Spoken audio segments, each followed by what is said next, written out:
this. Okay, and then share screen.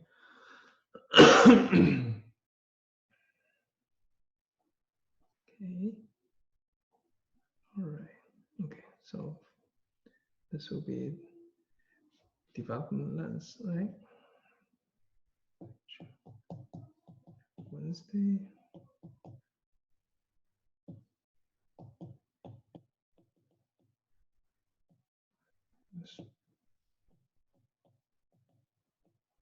Okay. So one more thing for our class as well. Since we're not going to cover a whole lot on development lens, so I want you to know that there are 3 sections in development lens, and you can find them. So let me use, first of all, textbook, read textbook 8.1 to 8.3. Okay. And of course, there are a lot of details. So in terms of development lens,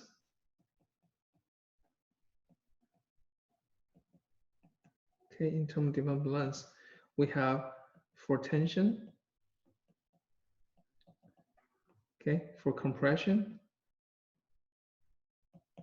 and for hook bars, okay. So 3 sets of equations for development lens for these 3 scenarios. Either tension, compression, or hook bars. And our focus in this lecture is going to be for tension, okay. Our focus in this lecture course is going to be for tension, okay. So please keep that in mind, okay. So learning objectives.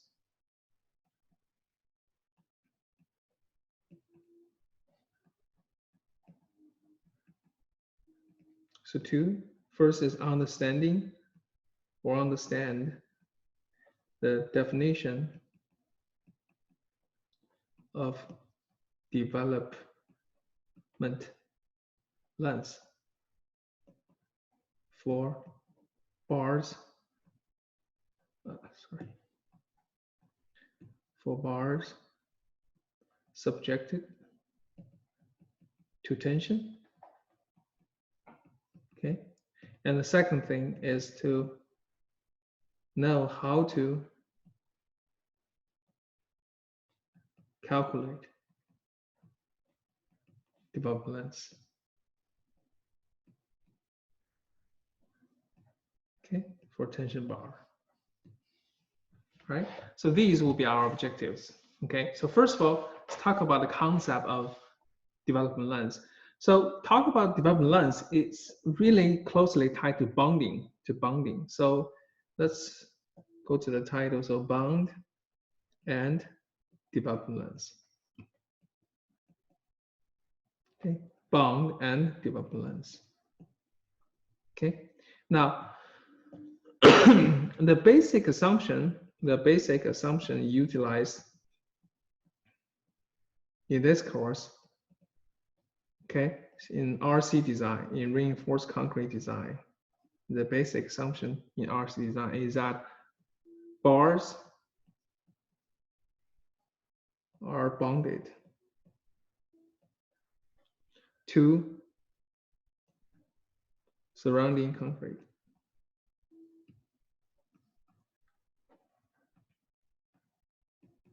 Okay, and this means there's no slip. Okay, and though also we know that the bond is contributed from several factors. Okay, bond is contributed from several factors. So first of all, the chemical adhesion between the bar and the concrete contribute to the bond. And the friction between the rebar and concrete also contribute to the bond. But last but not least, the bearing of the deformations against the concrete also contribute to bond. Okay, and to show that, right, when we talk about in terms of bearing, and this will be the deformed bars, okay, and these bumps you see along the bars are the ribs of the bar. Okay. Okay, these are reinforcement. And assuming I have a tension force pulled on the reinforcement like this. Okay, when pulling, you actually have a compression forces. Okay, inclined like so when the deformation is engaged with the concrete.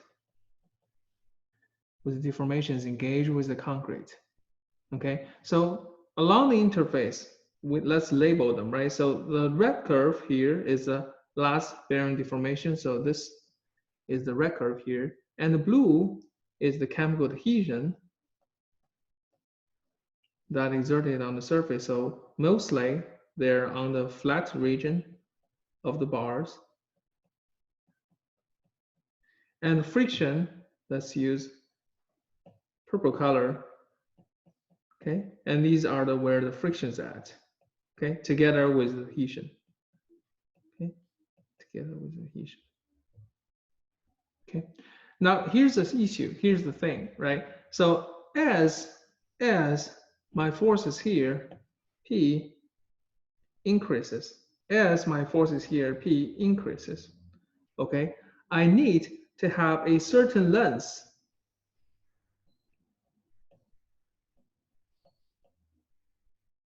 I need to have a certain length to accumulate all these tiny forces to reach P, to reach P, to reach P, to reach the forces. Okay, so this is called the development length. All right, so simply put, if, for example, I'm looking at the structure like this is a column, and this is a beam. Assuming I have a bars here, and I have forces here, and this is bending moment, so I have C tension from this bar. If I don't have enough length, I can end up with bar pull-out failure. Means the bar can be pulled out.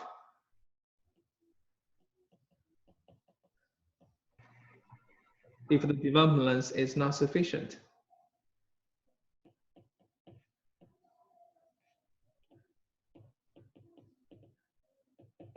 Okay, if the development is not sufficient. So we need to actually have a required length buried inside the column to make sure that enough stress, enough tensile stress can be developed to reach Fy.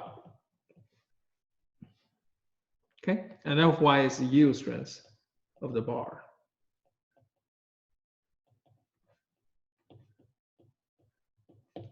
Fy is the yield strength of bar. Okay, so that's the critical definition of development length, right? So essentially, we need to have long enough a buried length of the bar to reach the yield strength. Okay, so in this particular situation, let me use a different color to see the bar better. In this particular situation, this is the beam and this is the column. So bar is in terms of red color. Okay. And the development length is here. Okay, is here. All right, not the front. The front is inside the bar. Okay, this is here. Okay. All right, so that is the development length. That is the development length. Now there's a basic equation for the development length.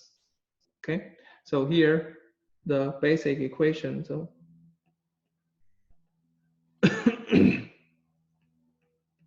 for development length.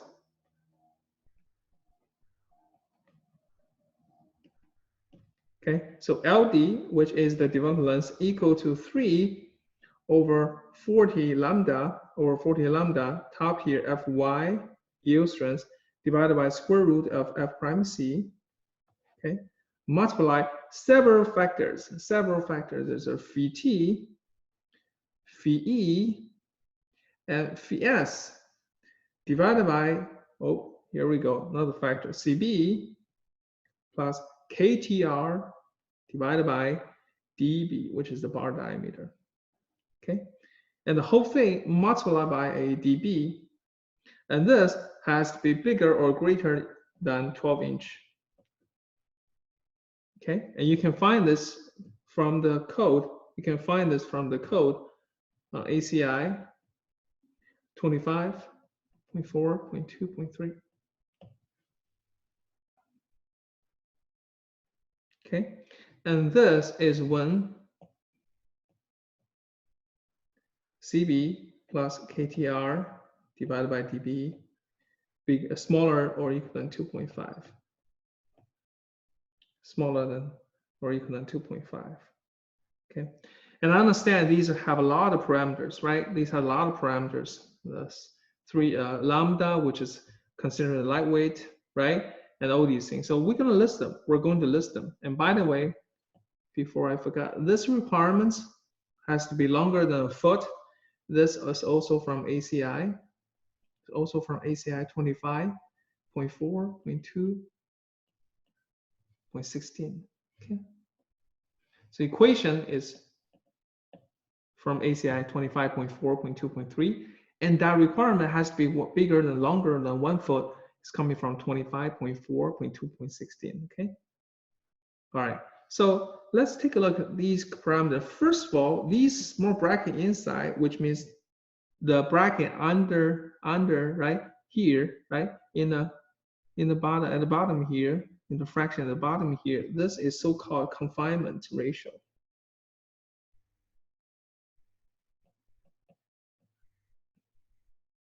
Or confinement effect. Okay, so we'll talk about this, okay, but all the other parameters can be listed down here as, for example, here, this LD is development length. Okay, this is development length, and in terms of inches. Okay, dB is the bar diameter. Bar diameter, and in terms of inches, right? Lambda is a reduction factor, so if it's lightweight, right? Well, if it's normal weight, concrete, if it's normal weight concrete, lambda equal to 1. Okay, if it's lightweight concrete, lambda equal to 0.75. Okay, and CB, all right, is a factor, and that is determined by the smaller of following equations. Distance is concrete cover, by the way, okay?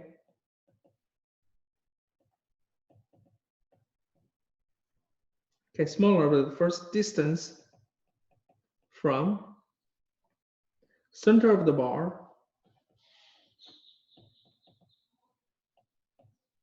to the nearest surface of concrete.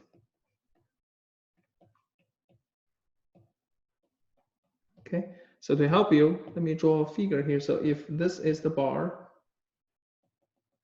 so dB is whatever smallest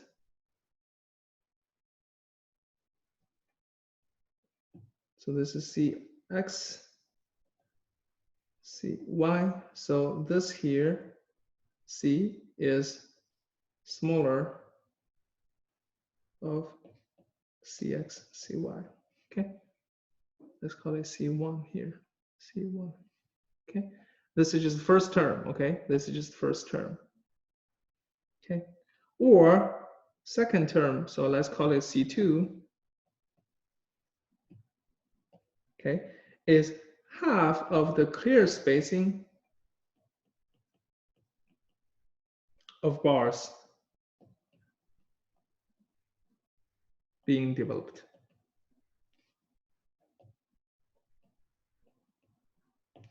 Okay, half of clear spacing of the bars being developed. Then this means if I draw a small curve here, Okay, this is the clear spacing. This is the clear spacing. Okay, so C2 equal to half of CC. Okay, so this means CB is the smaller of C1 and C2, where C1 is the smaller of either CX or CY, and C2 is half of the clear spacing of the bar here. Okay, so that's the definition for CB. Definition for CB. Okay, all right.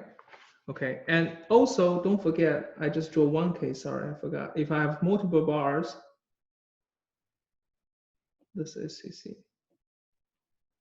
Okay. The clear spacing. Let me draw it clearly, right? So from edge to edge of the bars, between bars, okay, clear spacing. Okay. All right, so that's CB, that's CB, okay? Now there's also another parameter, this is also another parameter here, is this KTR parameter here. Okay, KTR parameter here. All right, so what is KTR? Okay, so KTR is defined as transverse. Okay, defined as transverse reinforcement factor. Okay, and that is determined by 40 ATR, transverse reinforcement area, divided by the spacing and number of bars. Okay, spacing and number of bars. Okay, so what all these parameters mean, right? So I'm going to draw a drawing here to show you. So this is my cross section. Okay, so I have stirrups in it, right? So I have one transverse bar, I have one longitudinal bars, the other longitudinal bars, the other longitudinal bars, the other longitudinal, 4 longitudinal bars. Okay, and I have stirrups. I have stirrups, right? For example, I have this stirrups from outside and goes like this. Okay. And for example, a circle back here, like so. Okay. And I have another stirrups per se going like this. It's blocked by the, you don't see it, but here takes out like that.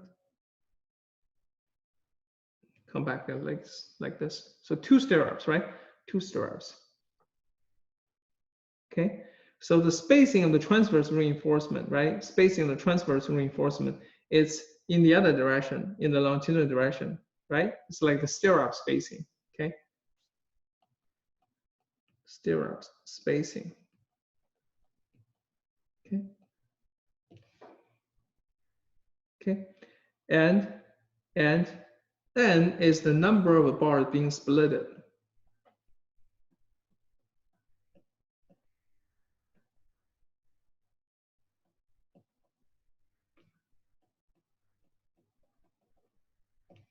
Okay, number of bars being splitted. Right. So in this case, how many bars are being splitted? 1, 2, 3, 4. Okay, and then ATR is the cross-section area of the transverse reinforcement.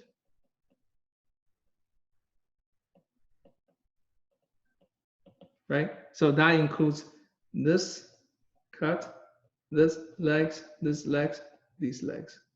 Right? So 4 legs. Okay, so that's what's the definition for it. That's what's the definition for it, for KTR. Okay, all right. So now that's for KTR. That's for KTR, and we can take a look at the rest of the factors. Take a look at the rest of the factors. Okay, so what are the rest of the factors, right? For example, I have phi t, and that is called the bar location factor.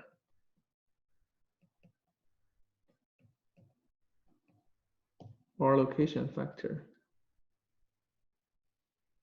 Okay, so how they're defined is actually this way. So if more than 12-inch concrete if more than 12-inch concrete is placed below the reinforcement,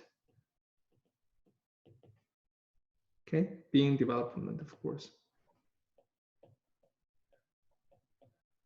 Okay, and just to make sure, these are the bars being developed.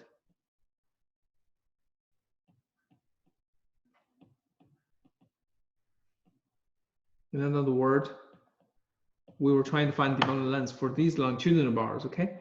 And if there are 12-inch of concrete beneath these bars, so phi t would equal to 1.3. Okay. Others, if not the case, phi t equal to 1.0. Phi t equal to 1.0. Okay. All right. So this is for phi t. Now phi e is a coating factor.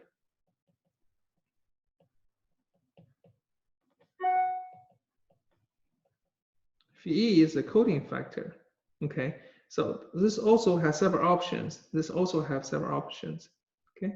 So if epoxy coated bars, the green bars, if you go on the field, you see them, right? If epoxy coating bars, okay, with cover larger than 3 dB, okay, or clear spacing less than 6 dB, okay, and this gives you the factor for coating factor equal to 1.5, 1.5, okay. If it's other case, other epoxy bars, which does not satisfy this requirement, other epoxy coated bars, okay, and this phi e, write it clearly here, phi e equal to 1.2, okay, and uncoated regular bar phi equal to 1.0.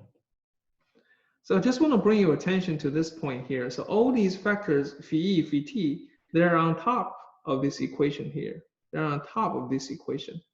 So if you have epoxy coated bar, that means the interface transfer stress between the bars and concrete is low, right? It's very hard to transfer the stress from the concrete to bar, from bar to concrete. Then we need a longer development length. We need a longer development length. That's why phi t and phi e, or in this case phi e, need to be bigger.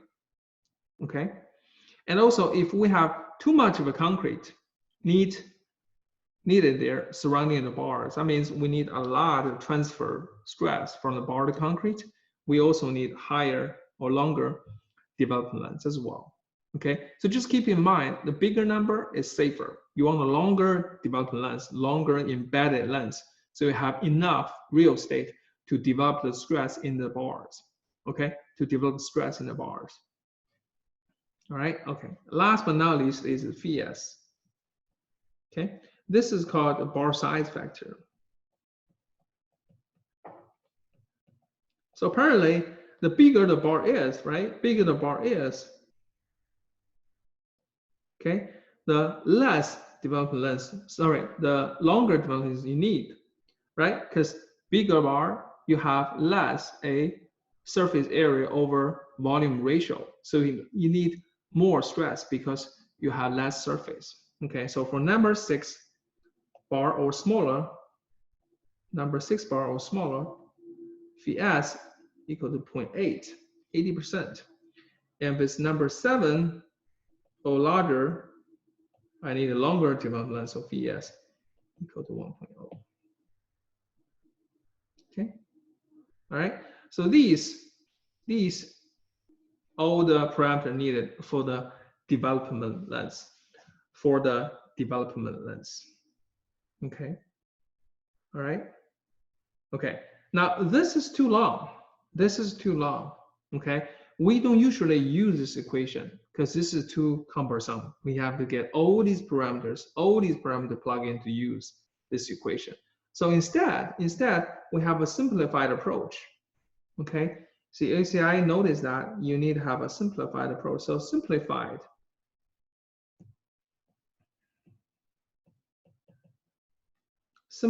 tension development length.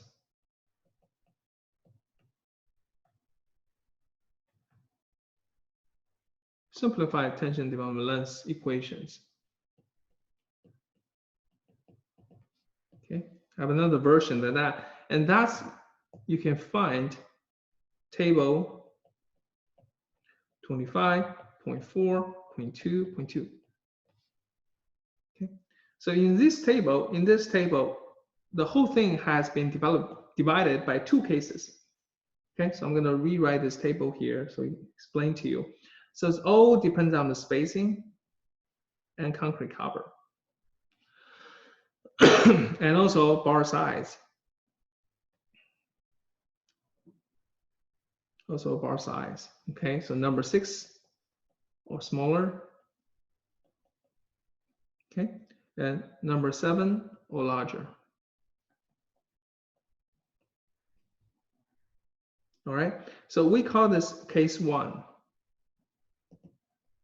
Case 1. So what is case 1? Case 1 includes these scenarios. So clear spacing. Clear spacing is bigger than dB, or clear cover bigger than dB, or stirrup ties. Okay, not or but plus. Sorry, and stirrup ties. This is for tie stirrups. Okay, and another scenario, right? Clear spacing. So these are either way, right? So either you fall in the first dot. So this is like 1.1. This is 1.2, right? 1.2 clear spacing is bigger than 2 times the dB. Okay, or clear cover is bigger than dB. Okay, so either cases for number 6 and bars or smaller size bars, you use this equation. So Fy phi t, you still use that factor mentioned before, multiplied by phi e, divided by a 25 lambda square root of f prime c. So you notice that all these KTR and CB terms are thrown away because of the simplification. Okay, this whole thing bracket and multiplied by the bar size dB. Okay, now for the number 7 and larger, same form of this equation. Fy is the yield strength, you've seen this enough. And this is 20 lambda square root of f prime c dB.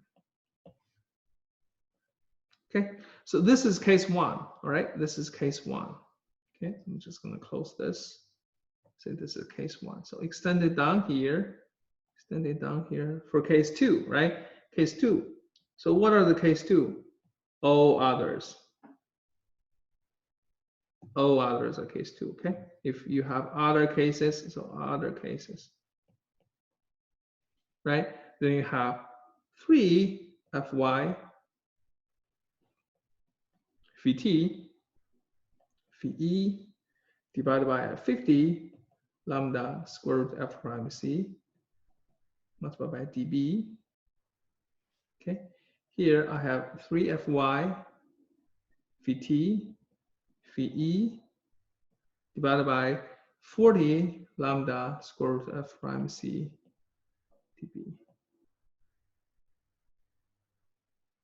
Okay, all right.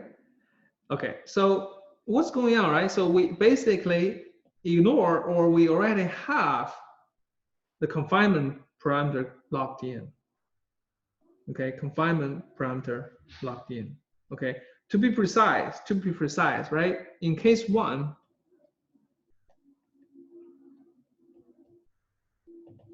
okay, we actually have CB plus KTR divided by dB. This whole thing bigger than 1.5. Okay, need to satisfy this. It need to satisfy this. Now in case 2, okay, we also need to have this satisfied criterion that this is bigger than 1.0. Okay, now if not the case, then you cannot use the simplified method. Okay. Okay. For these details, you can read table A6. Okay. This is textbook. Okay. Textbook.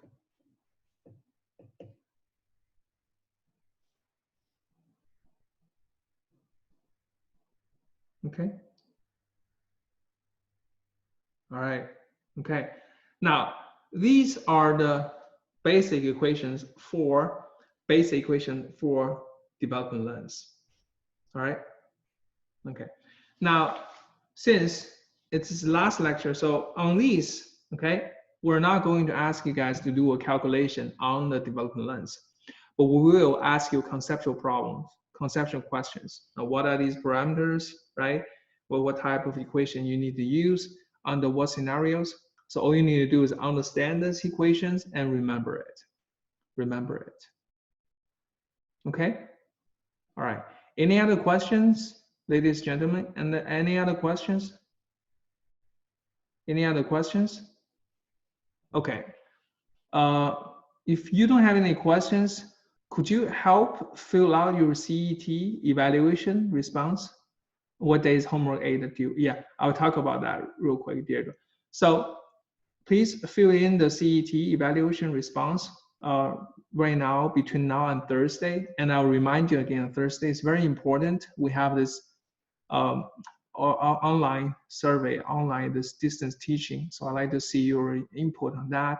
And also overall, our experience in terms of teaching. And our second exam is very good. Everybody doing very well. Average is very high. So I think most of us have a good understanding, but I still like to see your input in the class content. Okay, so please do so whenever you have time. Okay, whenever you have time. All right, so let me add some details. So homework number 8 is due next Monday. So before next Monday, midnight, you are able to submit. I'm going to extend that deadline again and I'll send an email soon. Homework 8 is due next Monday. Homework 8 is due next Monday. You have more time. I will leave homework 9, but homework 9 will not be graded. You are not obligated to turn them in. That's just for yourself. And we'll post solutions for homework 9. Okay, we'll post solutions for homework 9. Homework 9 is for column design. Okay. Now we're not going to have homeworks on the development lens. These just for you to understand, and we'll have conceptual problem on the exam for the development lens. Okay. All right. Before I let you go, I want to go over homework 8 a little bit. Okay. I want to go over the homework 8 a little bit. No, see the end of it? Yes, sure. Sorry about that. Can you see this? Sure. So homework 8. I have a lot of people ask me a lot of questions about how to calculate the deflections. Okay, how to calculate deflections. When I say a lot, I mean 4 students. Okay, I'm expecting more. So if this fits you, and when I'm talking over it, if it fits you, please let me know. Okay. Have more other questions, let me know. Okay, so let me quickly go over that a little bit. So let me open my new notes. Say homework number 8, specifically homework number 8. Okay, all right. So I think you guys got the general concept, okay, but some details were missing here. So let me try to find a way that I can explain better. Okay. So first of all, let me draw a beam. All right. First of all, let me draw a beam. So say that assume between walls I have a beam like this. Okay. Assume a beam like this with both fixed end. Okay. And I tell you that the moment distribution, right? The moment distribution looks like this.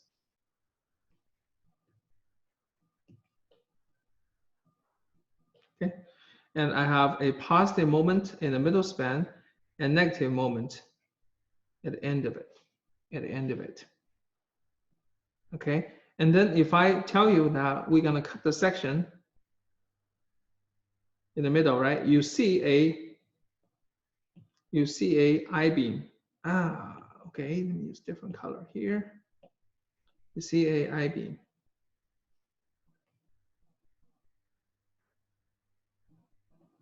Okay, and you see reinforcement, right? You see bars, all these bars.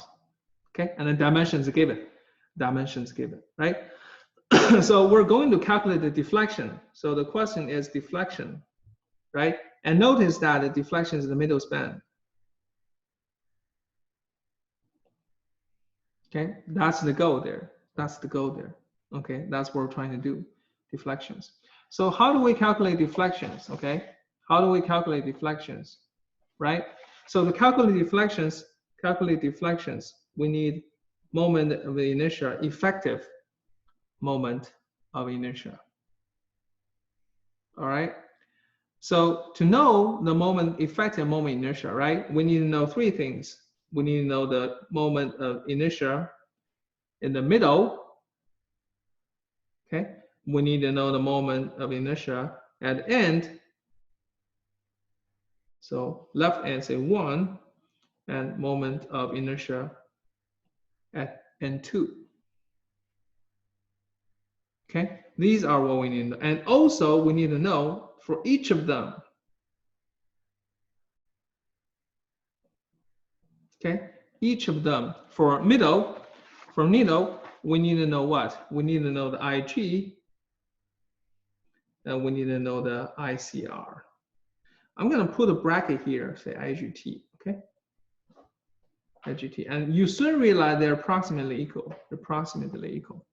Okay, anyway, let me just put down there, okay? At middle span, so this is middle span, okay? And then I also need IE1, same thing, IG1,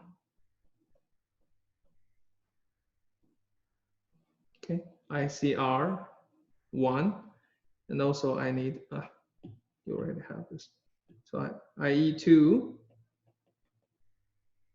IG2, IGT2, and ICR2. So this is the roadmap, how we calculate, okay? Yes, the homework 8 is simply supported. I'm just making an example here, okay? This is not exactly homework 8, okay? This is not exactly homework 8, but it's similar, okay? Similar, right? So it's just more conceptual, and you soon realize that this is easily can be transferred to the homework 8, okay? Homework 8. So this is roadmap. So I want to find deflection. I need to know the effective moment inertia. I need to know all this, and after. If I want to know all this, I need to know all this. Okay, so this is what it is. That's the flow chart. Okay, that's the flow chart. And to do this, okay, we're going to take a look at this. So first of all, IGM. Okay, so I'm going to use different step now. This is step 1. This is step 2. This is step 3. I don't really like this pen. Okay, so step 1. Okay, IEM. Okay, now the equation for IEM. Okay, the equation for IEM equal to the cracking moment, okay, and the applied moment, okay. This all at middle span, multiplied by IG, okay, plus 1 minus MCR divided by MA cube ICR. Okay, this is all at middle span. Okay, all right. Okay, all right. So to make it a little bit different, okay, so let me call this to be BF top, and let me call this BF bottom. Okay, a little bit different. All right. So when I look at middle span, so at middle span, it is a positive. It is a positive moment.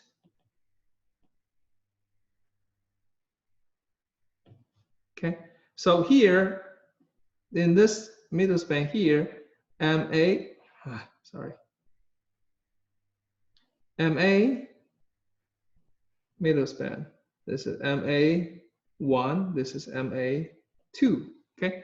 So MA middle span is given. Is positive and given. You already know that. And CR is unknown yet. Okay, it is unknown yet. So I need to calculate CR. So calculate CR, I need IG. So what is IG? So IG, I'm looking at the section here. So this is my section. Okay, this is my section. Okay, now for this section, I have positive moment, positive moment. And for IG, it is uncracked. Okay, and all you need to do is find a neutral axis for the whole thing. Okay, for this whole shaded area. Okay, find a neutral axis for the whole shaded area and proceed to calculate the moment of inertia. Right. So IGT is the same, except now. Let me use red. You have to convert all these bars to extra wings.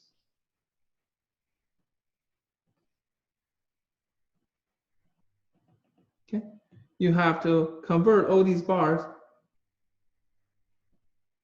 Okay, and also taking into consideration the shaded area. All right. Now the thing is, you guys were asking about this. 4 of you students are asking about this. You say, Dr. Wu, you were using the other one. You were using the left, where we are calculating, supposed to by the problem calculate this. The reason behind it is we want you to do this exercise, and you will find out these are very close to each other. Okay, very close to each other. So you can use the IG, right, by ignoring the transform section. Okay. Once you have that, right, so your cracking moment then is FR IG divided by YT. Okay, to show the YT, right, so I'm going to highlight YT is this distance right here. Okay, it's from the center to the bottom fiber. Okay, from bottom fiber. Okay, and this is for uncracked. For crack, it's different story. For cracked, it's different story. Okay, so for cracked,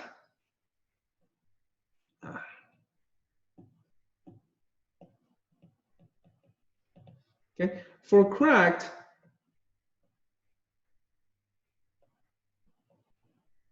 okay, for cracked, it will have a neutral axis somewhere here. We don't know. Okay, and this will be the compressive zone, and the bottom underneath the neutral axis, since it's cracked, the concrete are not there anymore.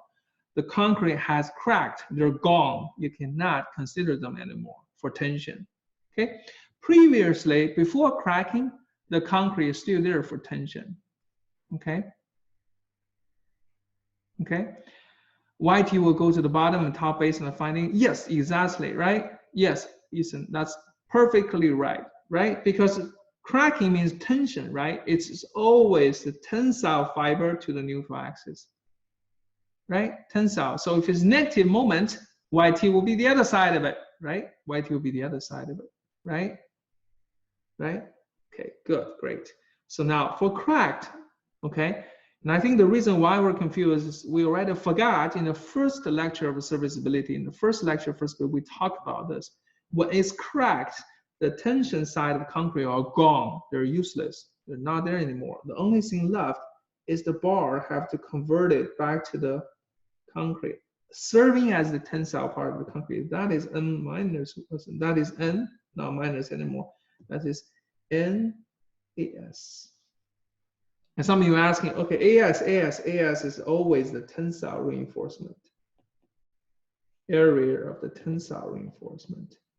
Okay, and corresponding AS prime is always the area for compressive reinforcement. It has nothing to do with top and bottom. Okay, all right.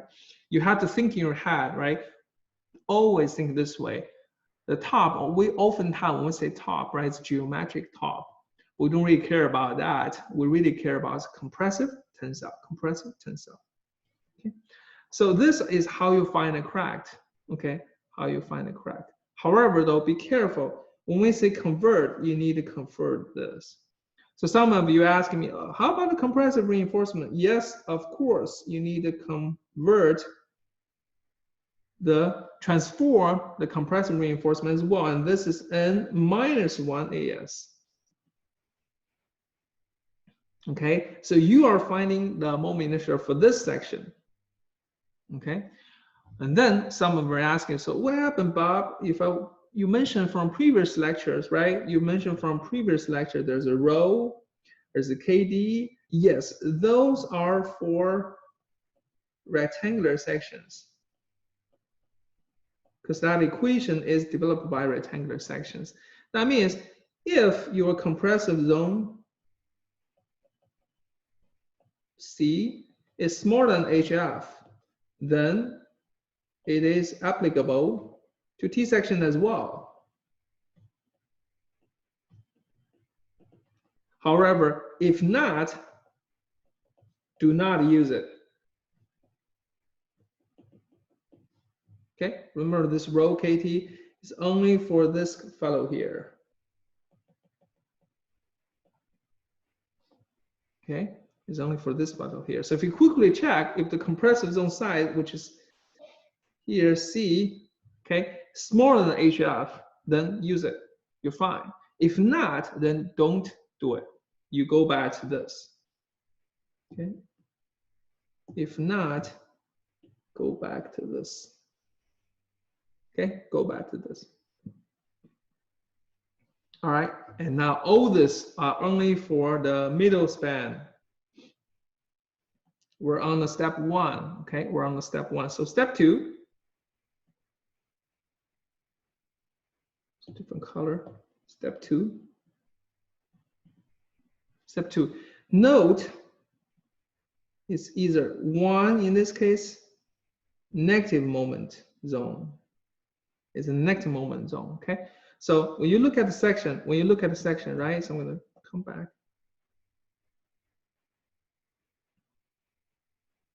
You do the same thing as before. The only difference now is the YT, as Ethan just mentioned, the YT will be the distance between the bottom here to the neutral axis. Because now you flip it, right? So if I have to say it, this is the compressive zone, this is the tension zone, and this is to calculate IG, right? You flip it. Now for ICR, for the cracked, your section looks the same, still like this. Okay. And notice, since it's negative moment zone, then you flip it. The compressive zone on the top, on the bottom here now, the compressive reinforcement supposedly from the first case and now become the tension. So this is NAS prime, right? Because this is NAS prime. That's the previously compressive reinforcement area become tensile now. So this on the bottom here,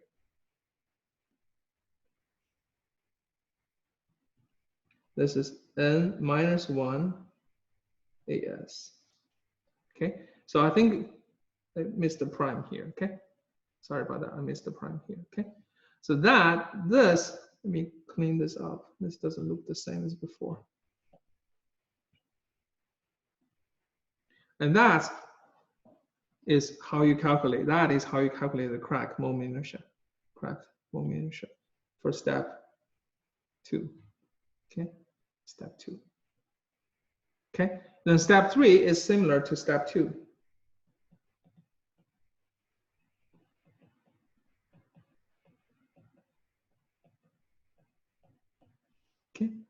All right.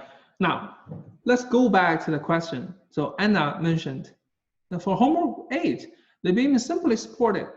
What we're going to do, right? So if simply supported, what we're going to do, right? So let's write down here. So if simply supported, if simply supported, right? What the difference is only that MIA apply moment for the negative region becomes 0.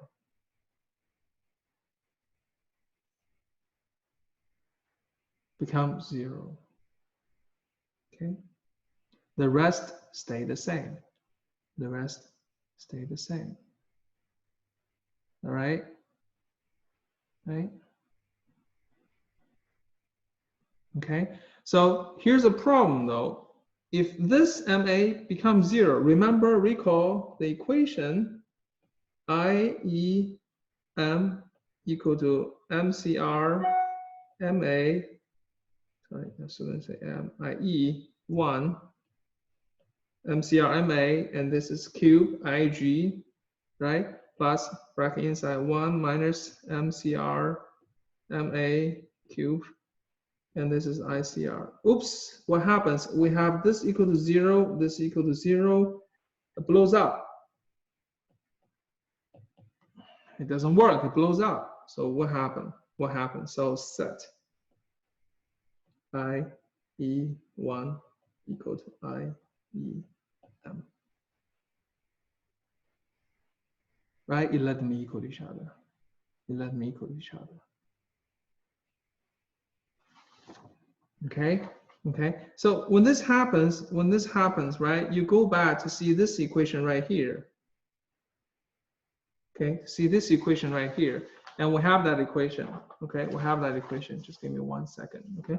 So remember we mentioned that we say recall from previous lecture notes. Recall from previous lecture notes.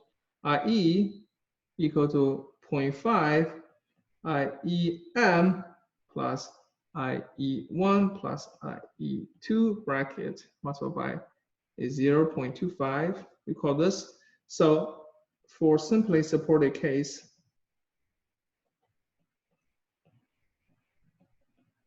right, IE equal to 0.5 IEM plus 0.25 IEM. This equal to each other, and IEM equal to each other, and this become what? Just the middle span. See? So it's actually much easier for simply supported case. For simply supported case. Right? So homework number 8, 2-part. So the first part of the question is asking you to calculate all this, step 1, 2, 3, step 1, 2, 3. Right? The second part, we made it easy because you don't need to worry about the negative moment inertia anymore. Because what happens? Because the applied moment is 0. Applied moment is 0. Okay. All right. Okay. So any other questions about homework number 8? Any other questions about homework number 8? Okay. If you have time, please go over the lecture notes. Okay, please go over the lecture notes, and also we talked about today on how to calculate the moment inertia for the beam. All right. So we basically went over 2 cases. One is fixed support. The other is simply support. Okay, simply support. And we will go over this one more time on Thursday for the exam. So Thursday, tomorrow, will be a pure review session for the exam, for the upcoming exam. So please show up, okay? Please show up. And I really appreciate if you can fill in your evaluation form before then, okay? Before then, that's very important to us, and really appreciate your input, okay? I really appreciate the input. All right, okay. So the homework A new date is next Monday. You have more time to work on it. So I will go over more details tomorrow again to go over some details from homework number 8. And we'll also talk about the column design problems, okay? Column design problems, okay, for the exam. All right. All right. So if you guys have any other questions, please type messages right now. Any other questions or shout out? Any other questions? Okay. I remind you again, exam is next Tuesday, 12th, 10 o'clock. Okay. And I will talk about how we're going to do that tomorrow. We're going to talk about how we're going to do that tomorrow, Thursday. So make sure you show up. Okay. Make sure you show up. Because I worry about if you watch the recorded video again, it's going to be a little bit delayed. Okay. It's going to be a little bit delayed. All right. All right. If nothing else, I see you tomorrow. Okay. I see you on tomorrow. Thanks a lot and talk to you then. Okay. Talk to you then.